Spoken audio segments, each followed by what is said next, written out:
Welcome to Rekha's Linguistic Launch. My dear friends, how are you? In my introductory video, I had told you that my YouTube classes are focused on English structure and grammar. This is my first class based on English structure and grammar. My classes on structure and grammar are intended for all age groups.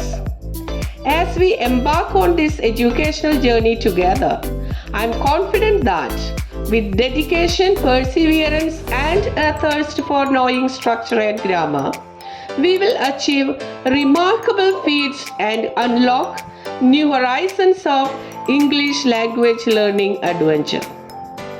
This class is a safe space for intellectual collaboration and exploration where every voice matters.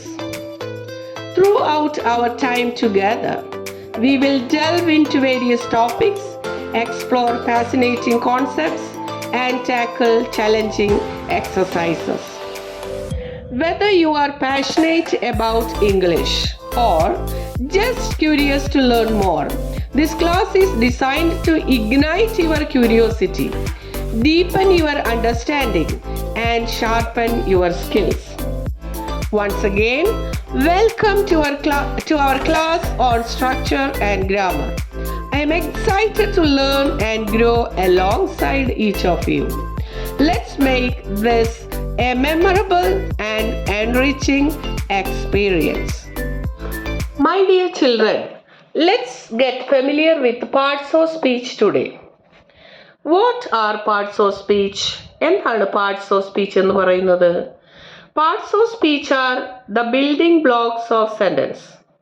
ഒരു സെൻറ്റൻസിൻ്റെ കൺസ്ട്രക്ഷനിൽ ഏറ്റവും പ്രധാനമായിട്ട് വരുന്ന കാര്യങ്ങളാണ് parts of speech എന്ന് പറയുന്നത്. അതായത് നമുക്ക് നമ്മുടെ ബോഡിക്ക് ഡിഫറെൻറ്റ് പാർട്സുകളുണ്ടല്ലോ, അതുപോലെ അതായത് ഡിഫറെൻറ്റ് ബോഡി പാർട്സ്. അതുപോലെ ഒരു ടേബിൾ എടുത്ത് നോക്കുകയാണെങ്കിൽ അതിന് ഡിഫറെൻറ്റ് പാർട്സ് ഉണ്ട്. അതുപോലെ എന്തിനും ഡിഫറെൻറ്റ് പാർട്സ് ഉണ്ട്. അപ്പോൾ അതുപോലെ തന്നെ ഒരു സെൻറ്റൻസിനെ എടുത്തു നോക്കുമ്പോൾ അതിൽ പല പല വേർഡുകൾ കാണാം. അതിനെയാണ് നമ്മൾ എന്താ പറയുന്നത്? Parts of speech. അതിൽ മെയിനായിട്ട് 8 പാർട്ടുകളാണ് ഉള്ളത്. There are 8 main parts of speech in English and each place a unique role in sentence structure. ഓരോ സെൻറ്റൻസും നമ്മൾ കൺസ്ട്രക്റ്റ് ചെയ്യുന്നതിൽ ഈ പാർട്സ് ഓഫ് സ്പീച്ചിന് വലുതായിട്ടുള്ള ഒരു പങ്ക് തന്നെയുണ്ട്. Let us briefly introduce each one. നമുക്ക് ഓരോന്നും ആയിട്ട് പരിചയപ്പെടാം. First one is noun. എന്താണ് നൗൺ എന്ന് പറയുന്നത്? മലയാളത്തിൽ നമ്മളതിനെ നാമം എന്ന് പറയും. Nouns are words that name people, places, things or ideas. ആളുകളെക്കുറിച്ചോ സ്ഥലങ്ങളെക്കുറിച്ചോ വസ്തുക്കളെക്കുറിച്ചോ അല്ലെങ്കിൽ ഐഡിയാസിനെ കുറിച്ചൊക്കെ പറയുന്നതാണ് നൗൺസ് എന്നുകൊണ്ട് ഉദ്ദേശിക്കുന്നത്. ഉദാഹരണം, teacher, city, book, happiness. Teacher ഒരു പ്രത്യേക വിഭാഗം ആളുകളെ കുറിച്ച് പറയുന്നത് ടീച്ചർ, അല്ലെങ്കിൽ ഡോക്ടർ, അല്ലെങ്കിൽ കാർപ്പൻറ്റർ, അങ്ങനെയൊക്കെ. പിന്നെ സ്ഥലത്തെക്കുറിച്ച് സിറ്റി എന്ന് പറയാം, അല്ലെങ്കിൽ പേര് പറയാം, അമേരിക്ക, ഈജിപ്റ്റ്, അങ്ങനെയൊക്കെ. പിന്നെ വസ്തുക്കൾ, ബുക്ക്, മാംഗോ, എക്സെട്ര. അതുപോലെ ഐഡിയാസ്, ഹാപ്പിനെസ്. ഇതൊക്കെ നൗൺസ് ആണ് സൂചിപ്പിക്കുന്നത്. ഇംഗ്ലീഷിൽ ഒരുപാട്, നമുക്ക് എണ്ണമറ്റത് എന്ന് വേണമെങ്കിൽ പറയാം, അത്രയ്ക്കും നൗൺസ് ഇംഗ്ലീഷിലുണ്ട്. Nouns can be subjects or object in a sentence. ഇപ്പോൾ ഒരു സെൻറ്റൻസിൽ സബ്ജക്റ്റായിട്ട് അല്ലെങ്കിൽ ഓബ്ജക്റ്റായിട്ട് ഒരു സെൻറ്റൻസിൽ നൗണിനെ യൂസ് ചെയ്യാനായിട്ട് സാധിക്കും. Example, the teacher explains the lesson. ഈ സെൻറ്റൻസിൽ ദ ടീച്ചറിനെ കുറിച്ചാണ് നമ്മളതിൽ പറയുന്നത്. അത് സബ്ജക്റ്റാണ്. പിന്നെ ദ ലെസൺ എന്ന് പറയുന്നത് ഓബ്ജക്റ്റാണ്. സബ്ജക്റ്റ് എന്താണ്, ഓബ്ജക്റ്റ് എന്താണ് എന്നുള്ളത് ഡീറ്റെയിൽ ആയിട്ട് അടുത്ത വരും ക്ലാസ്സുകളിൽ പറയുന്നതായിരിക്കും. നെക്സ്റ്റ് പാർട്സ് ഓഫ് സ്പീച്ച് ആയിട്ട് വരുന്നതാണ് പ്രൊനൗൺസ്.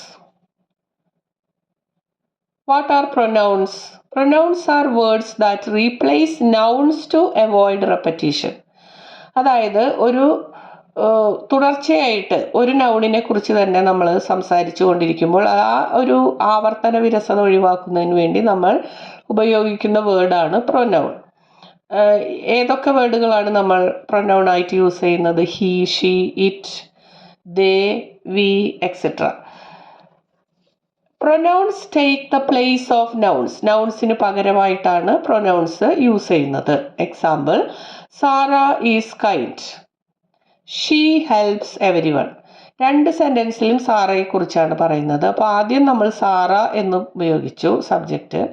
അടുത്തതിൽ സബ്ജക്റ്റായിട്ട് നമ്മൾ പറയുന്നത് എന്താണ്? സാറയ്ക്ക് പകരമായിട്ട് ഷീ എന്ന് യൂസ് ചെയ്യുന്നു. കാരണം എല്ലാ സെൻറ്റൻസിലും സാറ സാറ എന്ന് യൂസ് ചെയ്യുമ്പോൾ നമുക്കത് റെപ്പറ്റീഷൻ ഫീൽ ചെയ്യും. അതൊഴിവാക്കാനായിട്ട് നമ്മൾ അതിന് പകരമായിട്ട് പ്രൊനൗൺ യൂസ് ചെയ്യുന്നു. അടുത്തതായിട്ട് വെർബ്സ്. അടുത്ത parts of speech verbs. Verbs are action words. പ്രവൃത്തിയെ സൂചിപ്പിക്കുന്ന വാക്കുകളാണ് വെർബ്സ് എന്നതുകൊണ്ട് ഉദ്ദേശിക്കുന്നത്. Example, run, jump, sing, read, listen. ഓടുക, ചാടുക, പാട്ട് പാടുക, അതുപോലെ വായിക്കുക, ശ്രദ്ധിക്കുക, ഇതൊക്കെ പ്രവൃത്തികളാണ്. Verb tells us what the subject is doing. ഒരു സെൻറ്റൻസിലെ സബ്ജക്റ്റ് ആരെക്കുറിച്ചാണോ പറയുന്നത് അതാണ് സബ്ജക്റ്റ്. അതൊക്കെ ഡീറ്റെയിൽ ആയിട്ട് പിന്നീട് പറഞ്ഞു തരാം. സബ്ജക്റ്റ് എന്താണ് ചെയ്യുന്നത് എന്നാണ് വെർബ് കൊണ്ട് ഉദ്ദേശിക്കുന്നത്. Example, the dog barks. ഇവിടെ സബ്ജക്റ്റ് ആരെക്കുറിച്ചാണ് പറയുന്നത്? ഡോഗിനെ കുറിച്ചാണ്. ദ ഡോഗ്, എന്താ ഡോഗ് ചെയ്യുന്നത്? ബാർക്സ്, കുരയ്ക്കുന്നു. അപ്പോൾ അതാണ് അതിലെ വെർബ് എന്ന് പറയുന്നത്, പ്രവൃത്തി എന്ന് പറയുന്നത്. ഡോഗ് ചെയ്യുന്ന പ്രവൃത്തിയാണ് ബാർക്കിംഗ്. അപ്പോൾ ബാർക്സ്, ഡോഗ് ബാർക്സ്. അപ്പോൾ ബാർക്സ് എന്ന് പറയുന്നതാണ് അതിലെ വേർബ് എന്നതുകൊണ്ട് ഉദ്ദേശിക്കുന്നത്. Next parts of speech is adjective. Adjectives are words that describe nouns or pronouns. ഒരു നൗണിനെയോ പ്രൊനൗണിനെയോ കൂടുതൽ അർത്ഥം കൊടുത്ത് പറയുവാനായിട്ട് നമ്മൾ അഡ്ജക്റ്റീവ്സ് ആണ് ഉപയോഗിക്കുന്നത്. അത് കൂടുതൽ ക്ലാരിഫൈ ചെയ്യാനായിട്ട്, ഒരു നൗണിന് കൂടുതൽ മീനിങ്, അഡീഷണൽ മീനിങ് കൊടുക്കുവാനായിട്ട്. Example, happy, tall, large, intelligent, etcetera. Adjectives provide more information about a noun. ഒരു നൗണിനെ കുറിച്ച് കൂടുതലായിട്ടുള്ള ഇൻഫർമേഷൻ കൊടുക്കുക എന്നുള്ള ഡ്യൂട്ടിയാണ് അഡ്ജക്റ്റീവ്സ് ചെയ്യുന്നത്. For example, look at the sentence, the blue sky is beautiful.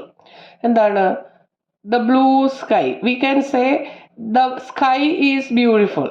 ആകാശം മനോഹരമാണെന്ന് പറയാം. നമ്മൾ ആകാശത്തെ ഒന്നുകൂടെ നമ്മൾ മോഡിഫൈ ചെയ്യാണ്. അതായത് കൂടുതൽ ഇൻഫർമേഷൻ എബൌട്ട് സ്കൈ നമ്മൾ കൊടുക്കുകയാണ്. എന്താണ് ദ ബ്ലൂ സ്കൈ? എങ്ങനത്തെ സ്കൈ? സ്കൈ എന്ന് പറയുന്നത് നൗണാണ്. അപ്പോൾ നൗണിന് കൂടുതൽ അഡീഷണലായി നമ്മൾ മീനിങ് കൊടുക്കുന്നു, ബ്ലൂ എന്നുള്ളത്. അപ്പോൾ the blue sky is beautiful. അപ്പോൾ എന്താണ്? നീലാകാശം വളരെ മനോഹരമാണെന്നാണ് പറയുന്നത്. അപ്പോൾ അഡ്ജക്റ്റീവ്സിൻ്റെ ജോലി എന്താണ്? നൗൺസിനോ പ്രൊനൗൺസിനോ അഡീഷണൽ മീനിങ് കൊടുക്കുക എന്നതാണ്. Next one, adverbs. Adverbs are words that describe verbs. അതായത് വെർബ് അറിയാമല്ലോ, എന്താണ്? പ്രവൃത്തിയെ സൂചിപ്പിക്കുന്ന വാക്കുകളാണ് വെർബ്സ്. വെർബുകൾക്ക് അഡീഷണൽ മീനിങ് കൊടുക്കുന്നതാണ് ആഡ്വർബ്സ്. നേരത്തെ പറഞ്ഞു നൗൺസിന് അഡീഷണൽ മീനിങ് കൊടുക്കുന്നതാണ് അഡ്ജക്റ്റീവ്സ്. ഇവിടെ വെർബ്സിന് അഡീഷണൽ മീനിങ് കൊടുക്കുന്നതാണ് adverbs. Example, quickly, slowly, well, often. വേഗത്തിൽ പോകുന്നതിന് നമ്മൾ ക്വിക്ക്ലി എന്ന് പറയുന്നു. പോയി, വെൻറ്റ്. വെൻറ്റ് ക്വിക്ക്ലി എന്ന് പറഞ്ഞാൽ വേഗത്തിൽ പോയി. അപ്പോൾ അവിടെ പോയത് കുറച്ചും കൂടി നമുക്ക് ഐഡിയ ക്ലിയർ ആവുകയാണ് ആ വേർഡിൽ കൂടെ, ക്വിക്ക്ലി. അപ്പോൾ ആ വേർഡിനെ നമ്മൾ എന്താ പറയുന്നത്? Adverb. Adverbs tell us how or when or to what extent something happens, എങ്ങനെയാണ്, എപ്പോഴാണ്, അല്ലെങ്കിൽ ഏത് രീതിയിലാണ് ഒരു സംഭവം, ഒരു കാര്യം നടക്കുന്നത് എന്നാണ് നമുക്ക് ആഡ്വർബ്സിലൂടെ മനസ്സിലാക്കാൻ സാധിക്കുന്നത്. എക്സാമ്പിൾ, ഷീ റൺസ് ക്വിക്ക്ലി, അവൾ ഓടി എന്ന് മാത്രം പറഞ്ഞാൽ നമുക്ക് അത്രയ്ക്കും ക്ലിയർ ആയിട്ട് ആ ഐഡിയ കിട്ടുകയില്ല. ഷീ റൺസ് ക്വിക്ക്ലി എന്ന് പറയുമ്പോൾ അവൾ വേഗത്തിൽ ഓടി, ഒന്ന് കുറച്ചുകൂടെ നമുക്ക് അഡീഷണൽ ഇൻഫർമേഷൻ ലഭിക്കുകയാണ് ആ പ്രവൃത്തിയെക്കുറിച്ച്. അതുകൊണ്ട് അതിനെ നമ്മൾ ആഡ്വർബ് എന്നാണ് പറയുന്നത്. Prepositions, next one. Prepositions are words that show relationship between a noun or pronoun and other words in a sentence. അതായത് നൗണിനും പ്രൊനൗണിനും ഒക്കെയുള്ള നൗണിനും പ്രൊനൗണിനും ഒരു സെൻറ്റൻസിൽ മറ്റു വാക്കുകളുമായിട്ട് ഉള്ള ഒരു ബന്ധം, ഒരു കണക്ഷൻ സൂചിപ്പിക്കാനാണ് നമ്മൾ എന്താ ഉപയോഗിക്കുന്നത്, പ്രിപ്പോസിഷൻസ് ഉപയോഗിക്കുന്നത്. Preposition examples in, on, at, by, with, etcetera. Prepositions often indicate location, time or direction. സാധാരണഗതിയിൽ ഒരു സ്ഥലത്തെ സൂചിപ്പിക്കാനോ അല്ലെങ്കിൽ സമയത്തെ അല്ലെങ്കിൽ ഡയറക്ഷൻ ഇവയൊക്കെ സൂചിപ്പിക്കാനായിട്ട് പ്രിപ്പോസിഷൻ യൂസ് ചെയ്യുന്നത്. ഉദാഹരണം പറയുകയാണെങ്കിൽ, the book is on the table. Book എവിടെയാണ് ഇരിക്കുന്നത്? ബുക്ക് ടേബിളിൻ്റെ അടിയിലാണോ, ടേബിളിൻ്റെ അകത്താണോ, അല്ലെങ്കിൽ മുകളിലാണോ, സൈഡിലാണോ എന്നൊക്കെ കാണിക്കാനായിട്ടാണ് നമ്മൾ ഈ പ്രിപ്പോസിഷൻസ് യൂസ് ചെയ്യുന്നത്. അപ്പോൾ ഇവിടെ ഓൺ എന്ന പ്രിപ്പോസിഷനാണ് യൂസ് ചെയ്തിരിക്കുന്നത്. ഓൺ എന്ന് വെച്ചാൽ മീതെ, ടേബിളിൻ്റെ മീതെയാണ് ബുക്ക് ഇരിക്കുന്നതെന്നാണ് പറയുന്നത്. അപ്പോൾ എന്താണ് ഈ ടേബിളും ഈ ബുക്കും തമ്മിലുള്ള ഒരു connection. The book is on the table. അങ്ങനെ കണക്ഷൻ കൊടുക്കുവാനായിട്ട് അല്ലെങ്കിൽ ഒരു റിലേഷൻഷിപ്പ് കാണിക്കാനായിട്ടാണ് പ്രിപ്പോസിഷൻസ് സെൻറ്റൻസിൽ യൂസ് ചെയ്യുന്നത്. We can move on to the parts of speech. Conjunctions. Conjunctions are words that connect words, phrases or clauses. Words, phrases, close ഇവയൊക്കെ connect ചെയ്യുന്നതിനായിട്ടാണ് നമ്മൾ conjunctions use ചെയ്യുന്നത്. Words എല്ലാവർക്കും അറിയാം. Phrases, closes ഇവയൊക്കെ വരുന്ന ക്ലാസ്സുകളിലായി explain ചെയ്യുന്നതായിരിക്കും. ഇപ്പോൾ നമുക്ക് കൺജങ്ഷന് ഉള്ള എക്സാമ്പിൾസ് നോക്കാം. And, but, or, because, although, etcetera are examples of conjunctions. Conjunctions help to join ഐഡിയാസിനെ കണക്ട് ചെയ്യാനായിട്ട് നമ്മൾ സാധാരണ കൺജങ്ഷൻസ് യൂസ് ചെയ്യുന്നത്. Let us see this sentence. I like apples and oranges. ഇവിടെ രണ്ട് വേർഡുകൾ തമ്മിൽ ജോയിൻ ചെയ്തിരിക്കുകയാണ്, ആപ്പിൾസും ഓറഞ്ചസും തമ്മിൽ. ആൻഡ് എന്നുള്ള കൺജങ്ഷൻ യൂസ് ചെയ്തുകൊണ്ട് I like apples and oranges. ഇവിടെ look at the other sentences. I want to go. I am too tired. എനിക്ക് പോകണം, ഞാൻ വളരെ ക്ഷീണിതനാണ്.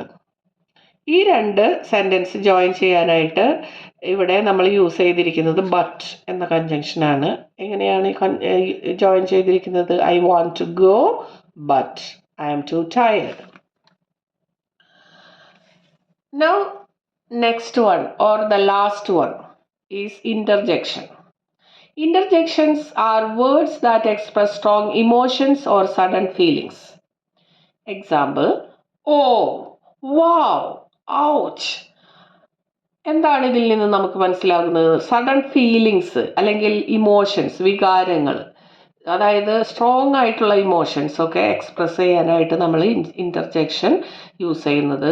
ഒരു സെൻറ്റൻസിൻ്റെ മുന്നിലായിട്ടൊക്കെയാണ് നമ്മൾ കൂടുതലും ഇത് യൂസ് ചെയ്യുന്നത്. ഇപ്പോൾ look at the sentence, wow, that's amazing. അതിശയകരമായിരിക്കുന്നു എന്നുള്ള എക്സ്പ്രഷനാണ് wow എന്നുള്ള വാക്കിലൂടെ നമുക്ക് മനസ്സിലാക്കുന്നത്. Interjections are often followed by an exclamation mark. സാധാരണഗതിയിൽ ഈ ഇന്റർജെക്ഷന് ശേഷം എക്സ്ക്ലമേഷൻ മാർക്ക് നമ്മൾ ഇടാറുണ്ട്. Why are parts of speech important? ഇത്രയും കേട്ടതിൽ നിന്ന് നിങ്ങൾക്ക് എന്താണ് തോന്നുന്നത്? എന്തുകൊണ്ടാണ് പാർട്സ് ഓഫ് സ്പീച്ച് ഇമ്പോർട്ടൻ്റ് ആണ്, വളരെ പ്രാധാന്യമാണ് സെൻറ്റൻസുകളിൽ എന്ന് പറയുന്നത്? It helps you construct grammatically correct sentences.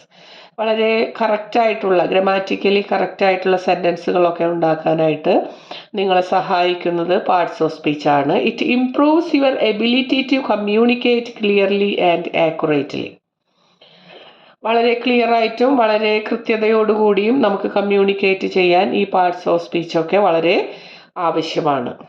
In our upcoming classes, we will dive deeper into each parts of speech.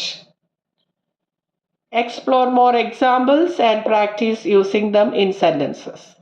നമുക്ക് ഒരുപാട് തലങ്ങളിലേക്ക് പോകേണ്ടതുണ്ട്. അപ്പോൾ വരും ക്ലാസ്സുകളിൽ പാർട്സ് ഓഫ് സ്പീച്ചിൻ്റെ തന്നെ കുറച്ചുകൂടെ ഡീറ്റെയിൽഡ് ആയിട്ടുള്ള ക്ലാസ്സുകളിലേക്ക് നമുക്ക് പോകാം, കൂടുതൽ എക്സാമ്പിൾസൊക്കെ വെച്ചുകൊണ്ട്. Stay tuned and let us make learning grammar fun and engaging. Thank you for joining me today. Don't forget to like, subscribe, and hit the notification bell to stay updated with our latest lessons. For the time being, I am signing off. Thank you. See you in the next class.